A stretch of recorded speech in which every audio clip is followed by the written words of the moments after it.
સુરત રાંદેર પોલીસે Adajan bus depot પાસેના હબટાઉન કોમ્પ્લેક્સમાં search operation કરી નકલી બ્રાન્ડેડ માલ વેચાણનો ધંધો ઝડપી પાડ્યો.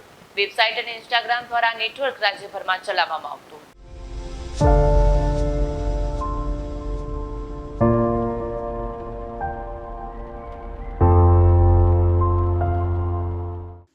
સુરત રાંદેર પોલીસે અડાજણ બસ ડેપો પાસેના હબટાઉન કોમ્પ્લેક્સમાં સર્ચ ઓપરેશન કરી નકલી બ્રાન્ડેડ માલ વેચાણનો ધંધો ઝડપી પાડ્યો.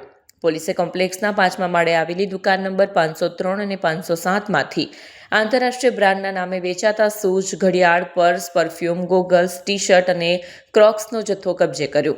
આ મામલે આબિદ ઉમરભાઈ કુડા અને સુફિયાન અલ્તાફભાઈ પલ્લાને ઝડપી લેવાયા છે. પૂછપરછમાં ખુલ્યું છે કે આરોપીઓ વેબસાઇટ અને ઇન્સ્ટાગ્રામ પેજ મારફતે રાજ્યભરમાં નકલી માલનું વેચાણ કરતા હતા. તેઓ અલગ અલગ સ્થળેથી નકલી પ્રોડક્ટ્સ અને બ્રાન્ડેડ બોક્સ મેળવી તેને પેક કરી ઓલ ઇન્ડિયા ડિલિવરી તરીકે વેચતા.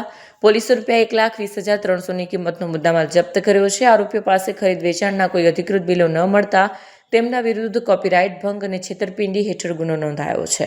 તારીખ 27/12/2025 રોજ રાંદેર પોલીસ સ્ટેશનની ટીમ દ્વારા અડાજણ બસ ડેપોમાં આવેલ હબટાઉનમાં એક કોમ્બિંગની કામગીરી કરવામાં આવેલ, જેમાં હબટાઉનમાં આવેલ તમામ પાનના ગલ્લા તથા અન્ય દુકાનો ચેક કરવામાં આવેલ, જેમાં 5મા માળે આવેલ દુકાન નંબર 503 અને 507 જેમના માલિકનું નામ છે આબિદભાઈ ઉમરભાઈ કુડા અને સુફિયાનભાઈ અલ્તાફભાઈ પલ્લાની દુકાનને ચેક કરતા બ્રાન્ડેડ કંપનીના અલગ અલગ બ્રાન્ડેડ કંપનીના શૂઝ, ઘડિયાળ, purse, perfume, goggles, T-shirts, Crocs મળી આવેલ અને એમને બિલો રજૂ કરવા જણાવતા બિલો રજૂ કરેલ નહીં અને વધુ વિગત પૂછતા એમને જણાવેલ કે અમે આ જે શૂઝ છે એને અમારી અલગ અલગ જે વેબસાઇટ્સ બનાવવામાં આવેલ છે, Shoe Escapes, Classic Bag, Classy Purse, Classic Kicks, સુગાઝમ, અર્બન ડ્યુડ, કિકબઝ અને ફેશન આઈના જેવી વેબસાઇટ અને ઇન્સ્ટાગ્રામ પેજ પર અમે આનું વેચાણ કરીએ છીએ.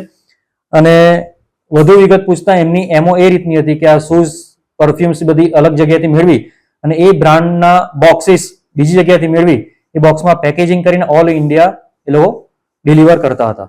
જેમાં મુદ્દામાલ કુલ ₹1,20,300નો કબજે કરવામાં આવેલ છે અને આરોપી નામે આબિદભાઈ ઉમરભાઈ કુડા અને સુફિયાનભાઈ અલ્તાફભાઈ પલ્લાને કાયદેસરની કાર્યવાહી કરવામાં આવેલ છે.